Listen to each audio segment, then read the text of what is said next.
Kagahapon, kapiyastahan ni Santa Monica, ang inahan ni San Agustin. Kung sa ako nagingon kagahapon, nga kining piyesta ni, o kadtong piyesta ni Santa Monica kagahapon, supposedly, so wala pang Vatican Council, o di pa 1969, May 4, Mayo 4 ang iyang kapiyastahan. Apan pag-usab na sa liturgical calendar sa 1969, gitapad na, giduol na kining piyesta sa inahan ug sa anak.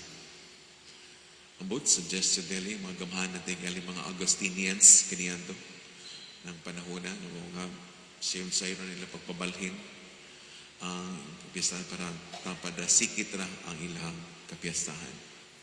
Ug mas makahulugan. Labi na alang sa mga Augustinians na dako nila ning piyesta. Kunya, tanawara, karon na yung mga nagpatronan ni Santa Monica wala pa ka-adjust sa mga changes.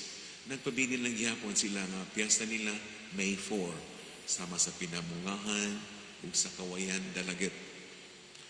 May 4 lang gyapon nilang piyesta tungkol sa Santa Monica. Ya karon sa Agustin yung karon mga piyesta karon sa kunang gikaingon sa Alcantara, sa Carmen, Cebu, sa Santa Rosa, isla sa Olango, Santa Rosa, o ingon man sa Magsico, San Fernando. Sayon ko nga daghan sa mga candle vendors, nagtuan na ron na base na makapaldo. Ang nahibilin, paldo sab ni sila kay wa naman sila kompetensya kay di kano lang mapalso bispaldo bitaw ug kamo paldo sa muron paldo na ka paldo mo sa pulong sa Ginoo kay this is priceless labi na kung kita mantigoy yun nga maminaw mamati sa pananglit kung sa itong first reading Jinky nanalimot na lagi ha?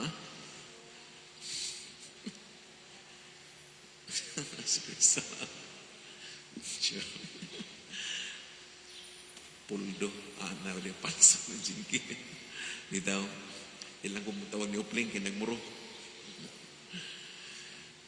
bitaw inaot nga inyo ito nasabot mo ito siya nindot nga kahulugan ta nga no nga sa simbahan o makapilya ang sentro gayud ang cross hindi sa tuwa sige kung wali sa mga kapilya na kinahanglang cross gayud ang sentro ang cross na gilansang ang Ginoo kay mao kanay giwali gayud ni San Pablo in his letter to the Corinthians ilang gisangyaw kining mong kamatuoran nga Jesus Christ crucified nga alang sa mga Hudiyo binuang foolishness mga kuwan ito sa mga Greeks ito para sa mga stumbling block kung babagay ang mga Hudiyo gusto sila milagro ang ilang ganahan o kanalang mga katingalahan ng buhaton para mukuna sila mutuo pero kanang tao nga gilansang sa krus dili sila mutuo ang mga Griego nangita og wisdom kaalam kanang sitwasyon na foolishness binuang dakong tinunto niya na ang Ginoo ilansang sa krus so unthinkable pero kita nga dunay pagtuo it's the wisdom and the power of God kaya ang giisip kuno sa mga tao nga binuang mo ay kaalam sa Ginoo na sa mga paagi nga ang mga kanang kaalam kuno sa mga tao the wisdom of men in this world foolishness for God ug ang isipon nga weakness kahuyangan sa Dios mao kanang kusog unta nato Kini matugkad lamang alang sa mga tao nga adunay pagtuo. Ug kining mong pagtuo mao'y na huptan o nabatunan ni San Agustin at the latter part of his life. Natao siya sa 354 sa Tagastia, South Africa. Apan nabunyagan siya sa tuig 387. Sakto ba ko? Sa 387. Easter Vigil kadto. St. Ambrose mo'y nagbunyag kaniya. 387. Kwenta ha? 54? O 387. Pilay edad niya ang gibunyagan. Balondo. Loading. 33. Mo kining edad ni Kristo sa iyang pagkamatay. 33 ang iyang edad. Apan so pa siya mag-33, naglukup-lukup sa pangita sa tinuod nga kalipay, tinuod nga beauty, tinuod nga goodness. The good, the beautiful, and the truth. Ug kini diin na sa pangita, lain-lain mga tinuhuan na iyang sudlan. Apan wala maghatag og katagbawan sa iyang kasing-kasing. Good enough that his heart is truly honest. Honest gid kay ang kasing-kasing. Ug may sing maminaw sa iyang kasing-kasing. May sing mamatik. Kining mong kalipaya, pagkadali rang mahupas. Mga kwarta, inom, wine, women, and song for him. Pagkadali rang mahupas sa mga kalipay. Mong yang gipangitang kalipay na tinuod nga makatagbaw kaniya. Karon mamaka uban ang mga drogas mo ilahang duulon para mahatag kinilang katagbawan. Pero ang nakapait lang kay kining mga tao nga hooked on drugs, they look for more drugs. Dili ka na mawang ituloy gipangita silang kasing-kasing. Ang Ginoo mo ilang gipangita unta. Pero they get lost in the process. Nasaad. Di mahayo ang ginamakuan. Pero sagi si San Agustin, sa dihang iyan napaplagay na ang beauty ever ancient and beauty ever new. Ang iyang kasing-kasing nahilo na tayo. O gigamit sa instrumento nga nindot kay sa tanan para ang uban ng mga tao who have restless hearts.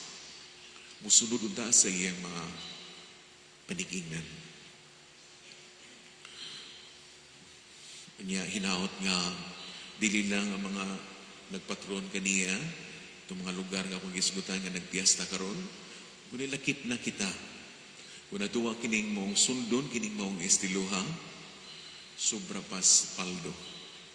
Sobra pa kita sa mga candle vendors nga makaagi og 1,000 sa ilahang pamaligya dito sa Mexico, Kandila, sa Alcantara o Santa Rosa, malay akan sila sa Plite. Kanalang teling dua Mexico ra o Alcantara nga do ra diri para tagas karkar nga mga candle vendors.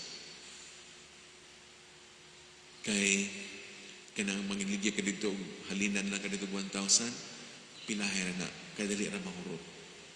Kulang pa tinggaligan nang ibayad nato para sa tapos ng bulan, mga bills nato sa Sibico ba o sa tubig o sa kana huwag na na kanjut na kaya na siya mawala labi na yun o kanunon matagad lang.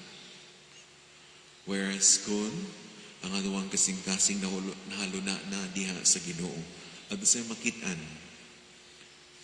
wala na yung makakuha nini ug labaw sa tanan siya mo ay maghatag ka nato sa tinud nga katagbawan. Apan adugan ni mga daghang mga apan, kaya mga tao di magyud makasabot sa mga pamaagi niya. Nailabihan ka katingalahan. Tiaw mo ka na nga ang paglansang niya sa krus is the wisdom and the strength of God. Nga para nato, dakong binuang, dakong tinunto, o way ayo. Kanang magpasaan sa krus. Apan kita, ang ato ang gisentro noon, Santa Catalina, kaya para nato ay makatabang ang krus, gamay na kaayong nadiya sa kuwan. Mabita para nako, doon siya sa altar tinura, pero dili proportion. Mga kanawala nga, dinay JHS sa iyang kuwan. Dili ka na, dano'y SC sa kuwan. Mga St. Catherine's College, nagsingaw sa SC St. Catherine na diha. Pero kanang ubos, iha dyan ang lugar ang Kristo na Jesus Humanum Salvator, Jesus Savior of the world. Kung makasabot kita niya na, yan ang Jesus crucified, nga may gisangyaw ni San Pablo, kasabot kita niya na, sama kita ni San Agustin. Ang atong kasing-kasing, mahalo na diya sa Ginoo. Pero sa pagkakaroon, said ko nga, struggle pa na nato nga dako. Sa na pagsabot ni maong misteryo nga si Jesus, gigingon ni San Pablo dire, kaya ang giisip nila nga binuang sa Dios, mas malamon pa kaysa kinanman sa tao. Ug ang ilang giisip nga kahuyang sa Dios, mas ligon pa kaysa kinakusgan o kusog sa tao.